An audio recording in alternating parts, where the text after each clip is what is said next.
Imana duhana umugisha ngiye turi kuvugana ni Bruce Abraham Kayitare. Imana duhana umugisha. Imana ishimwe kandi kuvuga uyu mwanya w'ijambo ryayo, reka umwuka wera riherekeze risohoze icyo Uwiteka ashaka ko twumva. Dusome ijambo ry'Imana dusanga mu rwandiko Pawulo yandikiye Abafilipi, ni ibice 4, turasoma umurongo wa 5. Rwandiko Pawulo yandikiye Abafilipi ibice 4 n'umurongo wa 5 haranditse ngo: ineza yanyu imenywe n'abantu bose, umwami wacu ari bugufi. Subiramo: ineza yanyu imenywe n'abantu bose, umwami wacu ari bugufi. Topic cyangwa se ijambo ry'Imana mvuga Uwiteka yashyize ku mutima wanjye ko tuganiraho ni ineza yayo. Dusomye urwandiko rw'Abafilipi ibice 4 n'umurongo wa 5. Yenda tugarutse inyuma gatoya, ndibwira yuko abenshi mubaza amateka cyangwa se n'ubumenyi bw'isi bazi ko Filipi ari umujyi cyangwa se umurwa uri mu gice cy'amajyaruguru y'uburasirazuba bw'Ubugereki, ndetse mu gihe cya kera ubwo ni muri Makedoniya. Pawulo rero akaba yarawugezemo muri za 49 nyuma ya Kristo. Amateka y'urugendo rwa Pawulo n'iri torero wayasoma mu byakozwe n'intumwa ibice 16, kwere nko ku murongo wa 11 kugeza ku wa 40. Hariho ibintu byinshi babivugaho. Uyu ni umurwa rero wabayeho kuva mu kinyejana cya 4 mbere ya Yesu, utuwemo n'abantu bagiye batandukanye, ndetse nyuma yenda ya 356 mbere ya Yesu nibwo Filipo wa kabiri w'i Makedoniya, uwo niwe bita se wa Alexandre le Grand cyangwa se Alexandre mukuru, niwe wahafashe rero arahiyitirira. Hashyira imitwe y'ingabo yagomba kuharinda kuko hari imirima minini, hakaba amasambu, hakaba ibirombe bacukuramagamo izahabu nziza, bityo hamuhaga umusaruro mwinshi. Ikindi hakaba ari umujyi wari uteye ahantu mu kibaya mu nzira nyabagendwa ijya muri Aziya, ku bantu rero bahakoreraga ubucuruzi.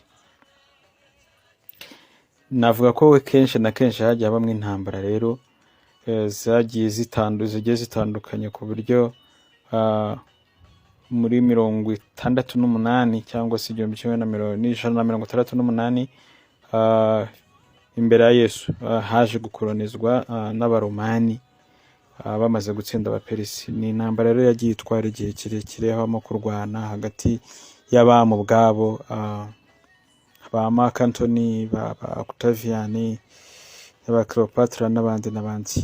Sinshaka gutinda muri ibyo ngibyo, ariko Pawulo yahageze muri 49 nk'uko nabivuze nyuma ya Kristo, asanga ni umujyi mwiza utuwe n'abantu b'amoko agiye atandukanye, bavuga ururimi rw'Ikiroma ndetse n'Urugiriki, nubwo Kilatini twavuga ko rwa rurimi ruri officiel. Ikindi kandi niho hantu twavuga ko ariho itorero ryatangiriye. Pawulo atangira kubwiriza mu buryo bw'ivugabutumwa. Hari mu rugendo rwe rwa kabiri rw'ivugabutumwa,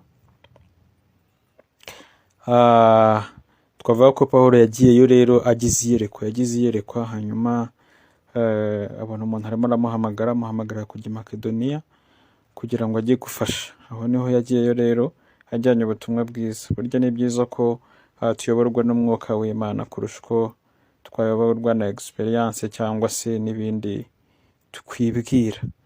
Abantu benshi bapfa kugenda uko babonye, rimwe na rimwe bakagera ntaho bahamagaye, ariko umwuka ngo baburije mu nzira. Iyo bajyaga ahubwo ubahatira kujya Makedoniya, nk'uko nabivuze muri igice cya 16 cyose byakozwe n'intumwa. Ubisomye rero urabyumva cyane.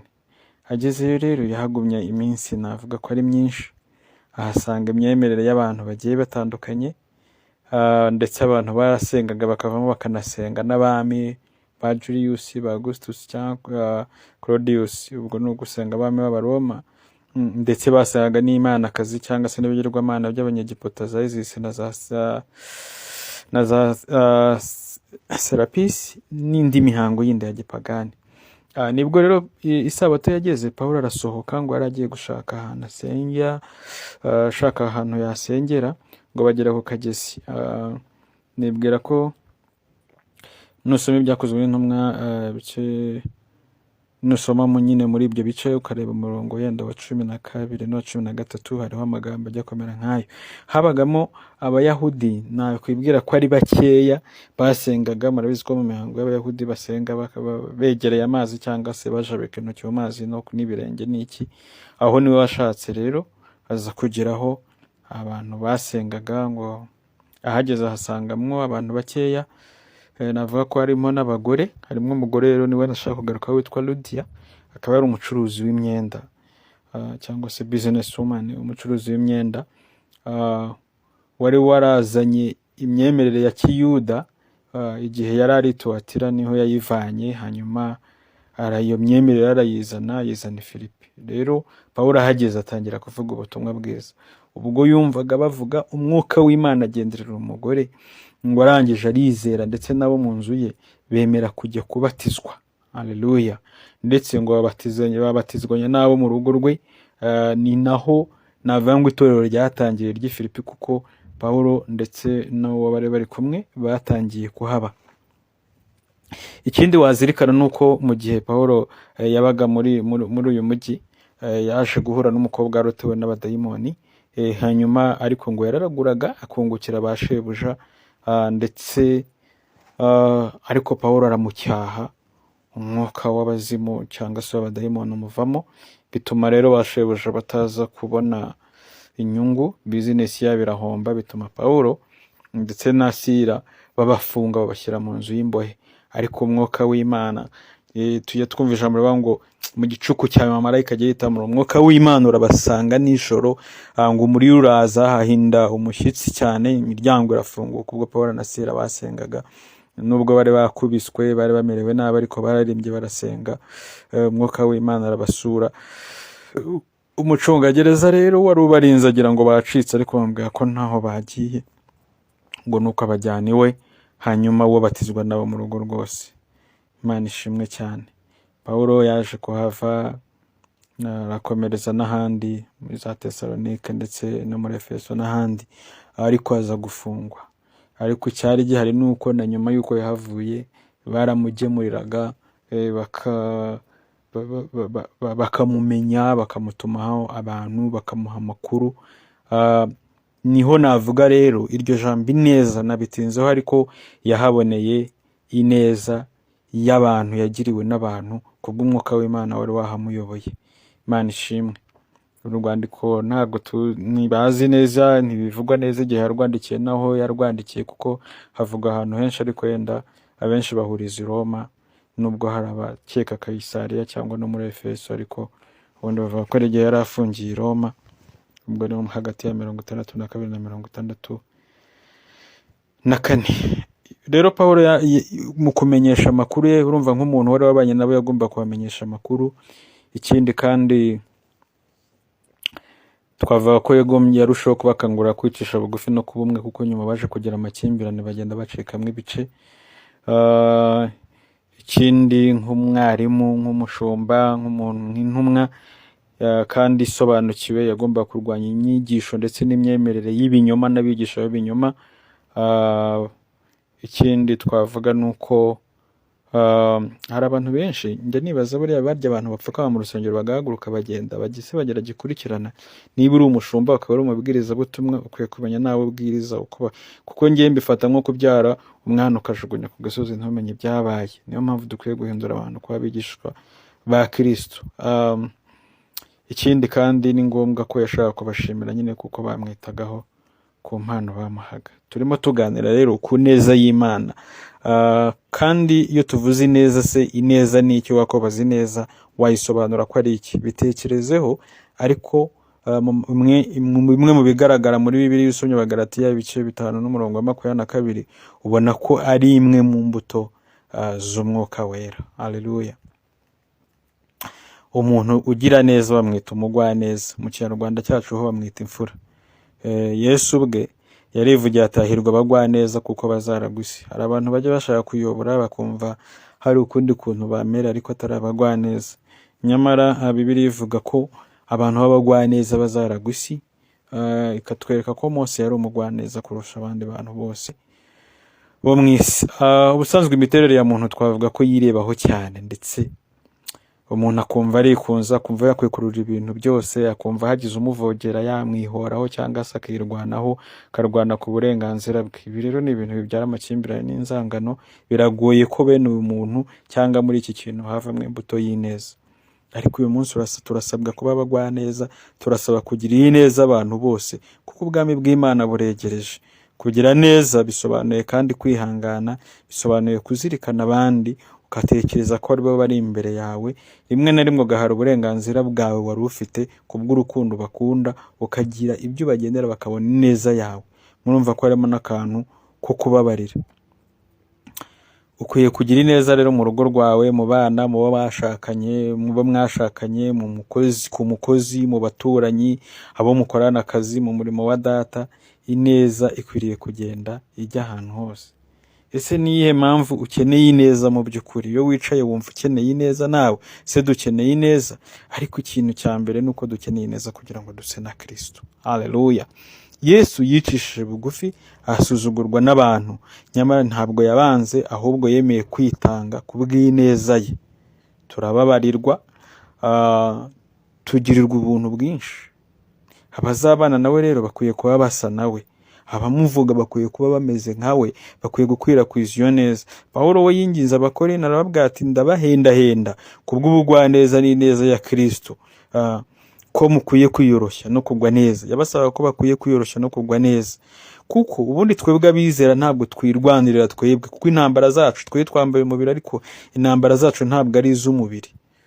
Ntabwo turwana nk'abantu, nyamara twe tugira imbaraga zo gukubita hasi no gusenyura ibihome no kurwanya ndetse ikintu cyose cyishyiriye hejuru kurwanya Kristo. Kuko twe tumenya n'ibitekerezwa hehe mu mitima, tukabifata mpiri tukabigomorera Kristo. Haleluya! Kwiraho dusa na Kristo nuko iyo neza ye igomba kutugeraho. Iyi neza ituma tugira ibyishimo n'amahoro biva ku Mana. Buriya isi iratunaniza pe, ibintu biratugora ndetse bikatuvurunga. Imana ubwayo yituzanira ibyishimo no kumera neza bisesuye. Iryo ni isezerano yahaye abantu bayo. Ariko kenshi iyo umuntu akuvangiye ukamuhagurukana, hari umuntu wavuze ngo ntunze urutoke naruzaho, tayari amahoro aba yagiye. Kristo ntabwo uba ukiri muri we, kandi Kristo araza vuba. Kubw'iyo mpamvu ugomba guhora witeguye, kandi nimba aza vuba n'ubundi ari hafi yacu. Ubundi wahora yiteguye guhora inzigo no kwitambika ikintu cyose cyaturwanya, agakuraho impamvu y'ikintu cyose cyatumerera nabi. Niyo mpamvu twebwe dukwiriye guca bugufi, ineza ye ikaba muri twebwe, tugahinduka abanyembabazi. Nibwo umunezero n'amahoro bizagwira muri twebwe. Ni Imana ijya ihagurushwa no kurwanya ibyaduteye. Gira neza wigendere, ibindi birekera Imana. Aho nubwo uzagira ibyishimo n'amahoro bisesuye biva ku Mana, kuko ni Imana ni yacu bwite. Ineza kandi niyo ituma tubana n'abantu bose amahoro. Biratubwenga ineza yanyu imenywe n'abantu bose. Biratangaje kandi biragoye ko niko isi imeze, twirirwa tugongana n'abantu, dusitaranaho buri kanya, yaba ndetse na buri munota, ahantu hose, mu rugo, muri bisi, mu kazi, mu isoko. Iyo umuntu agukomye, amarangamutima yawe ameze nk'inshyushyu iteretse kuri gaze, uhita umuzamukana kenshi bikarangira ukomeretse cyangwa umuhemukiye. Umuntu yakubonaga nk'ubuntu bwiza bw'Imana akabona umeze nk'umudayimoni. Ariko Yesu yatanze umurongo, aravuga ngo ibyo mushaka abantu bose babagirira, namwe aba ari byo mubagirira. Muri Matayo ibice 7:12. Haleluya! Niba ukosereza abandi ukumva bakubabarira, nawe ukwiye kugira imbabazi, ukagira n'impuhwe, ukagira n'urukundo, ukishimira abandi. Ariko wowe hari igihe bikunanira ukabwira abandi ngo ngiye ngo niko nteye ngo nkoze mu mutwe, ariko ukeneye ineza ya Kristo. Haleluya! Urukundo rwe nirumara kukuzura, ruzatwikira byose, rubabarire byose, kandi nturutekereze ikibi mu bandi, ahubwo ubane nabo neza. Ukeneye ineza y'Imana kandi kugira ngo tube abahamya beza ba Kristo. Inshingano nyamukuru dufite niyo gukwirakwiza ubutumwa bwiza ndetse no kumenyekanisha ko ubwami bw'Imana bwegereje, tukabumenyekanisha mu bandi batari bamenya Yesu Kristo. Iyi ni inshingano rero isaba ko ikorwa, ntabwo ari inshingano ivugirwa mu magambo, ahubwo ni inshingano igaragara hehe? Mu bikorwa. Niyo mpamvu bivuga ngo ineza yanyu imenywe n'abantu bose.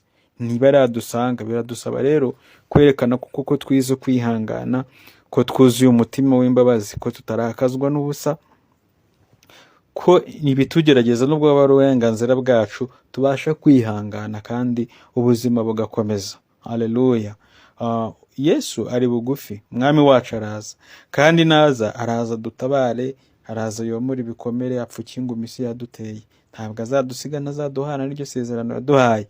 Ari hafi yacu ngo dufashe muri byose, kandi azaturwanirira.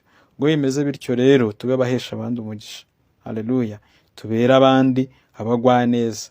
Imana nabo izabahindura, nabo bagira umusaruro mu bwami bwayo. Insoza rero, birashoboka ko nta neza ugira rwose pe, yagushizemo. Birashoboka ko wahinduwe n'abantu, ugahindurwa n'amateka, ugahindurwa n'ibihe. Birashoboka kandi ko wagize umutima umeze nk'ibuye, ukaba warawihiwe, ibyishimo bikaba byaragushizemo, n'amahoro akaba yaragushizemo, ku buryo yaba ari abana bawe, yaba ari umugabo cyangwa umugore wawe, yaba ari abo muvukana, yaba ari abo washatse, yaba ari aho ukora, yaba ari aho ariho hose, abantu baguhemukiye bigatuma wivumbura, bigatuma umerewe nabi, nta neza, abakuriye amadeni ntibakwishyure, n'ubundi buntu winjiyemo cyangwa isi yaguteye, ndakwingingira Yesu akugenderere, nakubabarire, agusukeho ineza ye, ube umugwaneza muri byose no kuri bose, wuzure neza muri uyu mugoroba. Ubuntu bw'Imana bwongere bubane nawe. Shalom. Imana iduhane umugisha rero. Ndasenze cyane ngo Data wo mwiza atwuzuze ineza ye, tuzabane nawe ubuziraherezo, kandi tukiri no mu isi aduhe kubana n'abantu bose amahoro, tugire umwete wo kwezwa n'uwo kuba abagwaneza muri iyi si.